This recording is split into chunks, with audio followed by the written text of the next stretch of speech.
नमो नमः बच्चों, संस्कृत कक्षा में आपका पुनः स्वागत है। अब कल की कक्षा का तो आपको ध्यान ही होगा, अभी तो अपन ने कल ही एक कक्षा ली है, ठीक है।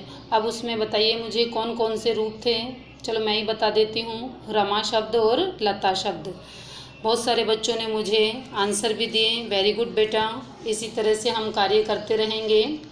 अब देखिए आगे हम चलते हैं, वही शब्द रूप हैं अपने। अब कल तो अपन ने एकारांत किए थे, मतलब आकारांत रूप किए थे। जो स्त्रीलिंग है तो आ लग गया, ए और आ संस्कृत भाषा में मैंने बताया था कि दोनों को हम एकारांत से ही संबोधित करते हैं। अब हमारे पास में अगले जो रूप हैं वो हैं इकारांत, ठीक है। जैसे मति शब्द, मति का अर्थ क्या होता है? बुद्धि।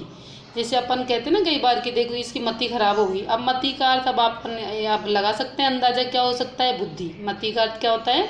बुद्धि। अब ये क्या है? ये भी इकारांत स्त्रीलिंग है। देखो जैसे अब इसमें क्या है? विभक्ति।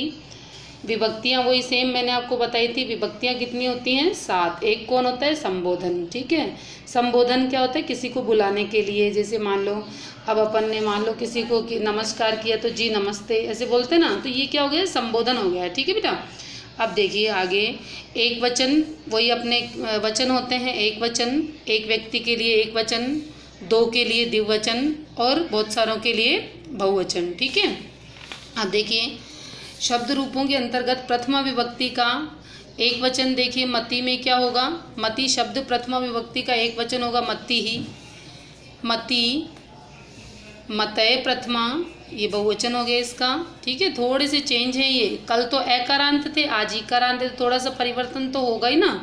अब देखिए अब द्वितीय विभक्ति का एक वचन हो जाएगा मतिम, मति और मति, वही सेम। देखो द्विवचन में दोनों में सेम है, तो अपन को थोड़ा सा याद रखना है, ये 4 शब्द याद रखने द्विवचन तक। अब देखिए द्वितीय विभक्ति तक। अब आगे देखिए तृतीय विभक्ति के एक वचन में है मत्या, मतिभ्याम, मतिभि। ऐसे ही चतुर्थी विभक्ति का एक वचन मत्यय या मतय भी कह सकते हैं अपन, मतिभ्याम, मतिभ्य। ऐसे ही पंचमी विभक्ति का एक वचन मत्या या मते, मतिभ्याम, मतिभ्य।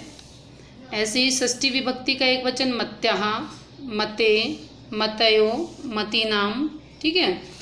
ऐसे ही सप्तमी विभक्ति का एक वचन मत्याम, मत्यो, मतीषु, ठीक है बेटा। ये थोड़ी सी कठिन है, 2 बार 3 बार आप बोलोगे तो आपको याद हो जाएंगे। थोड़ी सी कठिन है, ठीक है। इकारांत शब्द जो होते हैं वो थोड़े से टिपिकल होते हैं, क्योंकि हम एकारांत याद कर चुके होते हैं तो वो इसके बनिस्पत ईजी होते हैं, इसलिए वो जल्दी याद हो जाते हैं। अब अपने पास में इकारांत आ गए तो इकारांत थोड़े से टिपिकल होते हैं, लेकिन इम्पॉसिबल तो कुछ भी नहीं है ना। आप देखो जैसे मान लो आपसे मत्या, मत्या ये भी याद नहीं रहे तो मति, मते, मते याद रख लेना। देखो ऑप्शन भी आपके पास में ऐसे, आपके पास मत्या याद नहीं रहे तो मतय याद रख लेना, ठीक है। ऐसे ही संबोधन में भी सप्तमी विभक्ति में भी आपके पास में मत्याम और मतो दो हैं, दो याद रख सकते हो।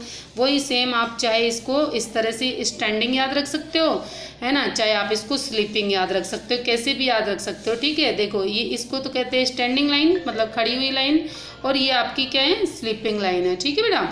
अब इस तरह से भी आप दोनों किसी भी तरह से इस तरह से याद रखते हो तो आपको देखो दो एक बार में याद होकर के बहुत ईजी रहेगा, ठीक है। वैसे तो अगर अपन जैसे नियमानुसार याद रखते हैं तो हमको ऐसे ही स्लीपिंग लाइन में ही याद रखना होता है, लेकिन मान लो आप लोगों को ऐसा लगे कि मुझे दिक्कत हो रही है तो आप इसको स्टैंडिंग लाइन में भी याद रख सकते हो, अपन को तो याद रखना है, ठीक है। अब देखिए आगे नदी शब्द है। अब नदी में कौन सी ई की मात्रा है? देखो मति में तो कौन सी ई की मात्रा थी? छोटी ई की मात्रा, ठीक है। अब नदी में कौन सी ई की मात्रा है? बड़ी ई की मात्रा। नदी में कौन सी ई की मात्रा है? बड़ी ई की मात्रा, तो इकारांत स्त्रीलिंग, ठीक है। अब इसकी प्रथमा विभक्ति का एक वचन देखो क्या होगा?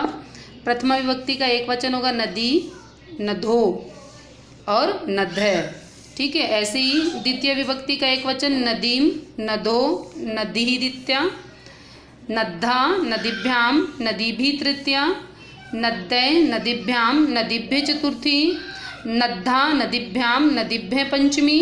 ऐसे ही षष्ठी विभक्ति में नद्धा, नद्धो, नदीनाम षष्ठी, और सप्तमी में नद्धाम, नद्दो, नदीषु सप्तमी। संबोधन वही संबोधन मैंने आपको बताया था, हे नदी, हे नदो, हे नदय, संबोधन। अब देखो जो इकारांत स्त्रीलिंग के जो रूप होते हैं वो देखो, जैसे नदी। अब नदी शब्द का, अब नदी है तो नदी प्रथमा विभक्ति का एक वचन होगा तो नद्दो, नद्दो, ये देखो 2 बार हो गया, ठीक है। ऐसे ही नद्य और नदी, ये अपन को याद रखना है, ठीक है। नदी शब्द के रूप आपके इम्पोर्टेंट भी हैं, ठीक है ना बेटा। अब देखो तृतीय विभक्ति का एक वचन क्या होगा, नद्धा, ठीक है। अब अपने वहाँ पे क्या था, मत्या। अब देखो देखो इधर ये क्या था, मत्या, है ना। इस तरह से थोड़ा थोड़ा रिलेट करके आप पढ़ लेना, याद हो जाएगा, कोई समस्या नहीं। जैसे देखो द्वितीय विभक्ति का एक वचन में मतीम था, अब यहाँ पे लेकिन हमको बड़ी की मात्रा लगानी, नदीम बनाना है, ठीक है। क्योंकि नदी में तो वैसे ही बड़ी की मात्रा है, तो हमको तो बड़ी की तो लगाएंगे, है ना बेटा। अब नेक्स्ट देखो, अब अपन नेक्स्ट देखते हैं, चतुर्थी विभक्ति के एक वचन में मत्य हैं। अब यहाँ पे नदी में भी देखो नद्य हो गया, ठीक है। अब देखो द और ये मिलकर के ध्याय बना दिया इन्होंने, ठीक है। दो द और ये मिलकर के दो ये द्वितीय व्यंजन बन गए आपके, ठीक है बेटा। इस तरह से आप थोड़ा थोड़ा इसको ध्यान रखना, क्योंकि छठी क्लास में आपको व्यंजनों का ज्ञान करवाया होगा बहुत अच्छी तरह से, और नहीं भी किया है तो अपन एक बार फिर से कर लेंगे, ठीक है। अब देखो ऐसे ही पंचमी विभक्ति में क्या बन गया, नद्धा, है ना। अब यहाँ पे वो मत्या था, देख लो।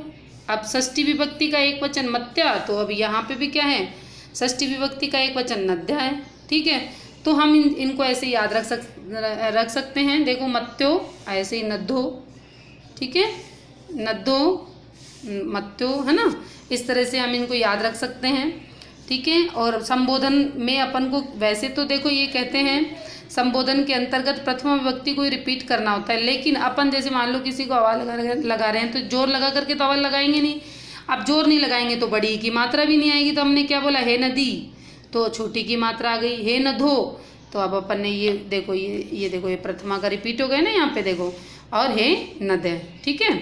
अब ऐसे ही अब देखो गृह कार्य में अपन आते हैं कि गृह कार्य अपन को क्या करना है। अब इन दोनों में से आपको मेनली नदी के रूप याद रखने हैं, ठीक है बेटा। अब देखो वैसे तो दोनों एक जैसे ही हैं, मैंने बता दिया आपको कि छोटी की मात्रा और बड़ी की मात्रा का ही फर्क है केवल, और आपको इसमें कोई दिक्कत नहीं आएगी। देखो गृह कार्य में आपको क्या करना है, मति शब्द व नदी शब्द के रूप आपको याद रखने हैं, याद करने हैं, ठीक है बेटा।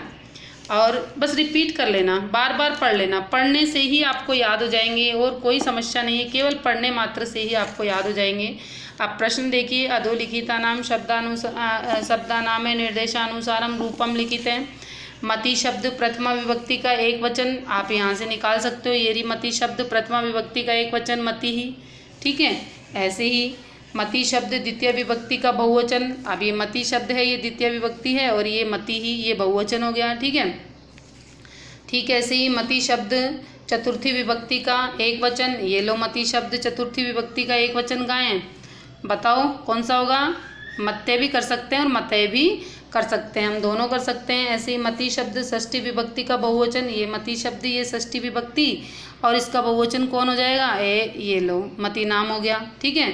तो इस तरह से आप यहाँ से इसको देख करके आंसर निकाल सकते हो। ऐसे ही नदी में से भी निकाल सकते हो। नदी शब्द की प्रथमा विभक्ति का एक वचन बताना है, नदी शब्द की तृतीय विभक्ति का बहुवचन बताना है, और नदी शब्द की चतुर्थी विभक्ति का बहुवचन भी आपको बताना है। नदी शब्द पंचमी विभक्ति का एक वचन आपको बताना है, मति शब्द पंचमी विभक्ति का एक वचन आपको बताना है। अब कल की जैसे हम एक छोटा सा टेस्ट आज भी लेंगे, ठीक है बेटा। जो हम पढ़ रहे हैं उसको हमको दोहरान कार्य करना बहुत ही आवश्यक है, ठीक है, रिवीजन करना आवश्यक है। इसलिए मैं आपसे फिर एक टेस्ट लेती हूँ आज, जैसा कि कल लिया था वही आप मुझे कमेंट के माध्यम से उत्तर देंगे, और अपनी कक्षा और वर्ग जरूर लिख करके दे मुझे, मैं पूरा नोट करके रखूँगी किस बच्चे ने मुझे कब आंसर दिया था, ठीक है ना, ठीक है ना बेटा।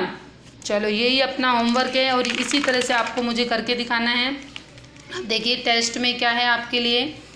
अब टेस्ट के अंतर्गत है आपके लिए देखो, अधोलिखित शब्दानाम निर्देश अनुसारम रूपम लिखित है।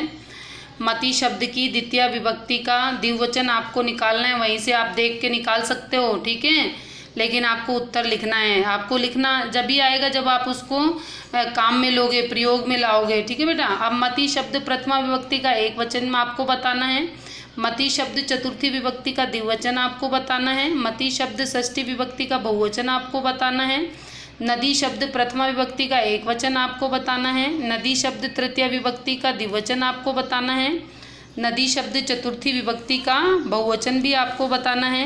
ऐसे ही नदी शब्द सप्तमी विभक्ति का एक वचन आपको बताना है, ठीक है। अब सभी प्रश्नों के उत्तर आप मुझे यूट्यूब पर टीका या कमेंट को हमें हिंदी में टीका बोलते हैं ना, टीका के माध्यम से आप मुझे देंगे, छात्र अपना नाम और कक्षा भी इसमें लिख करके भेजेंगे। ठीक है बेटा, इससे मैं ये एनालिसिस कर पाऊँगी कि कौन सा बच्चा पढ़ रहा है, कौन सा बच्चा नहीं पढ़ रहा है। ठीक है ना।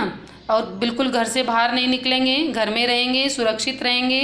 ठीक है, और बार बार इनका दोहरान करेंगे। जय हिंद, जय भारत।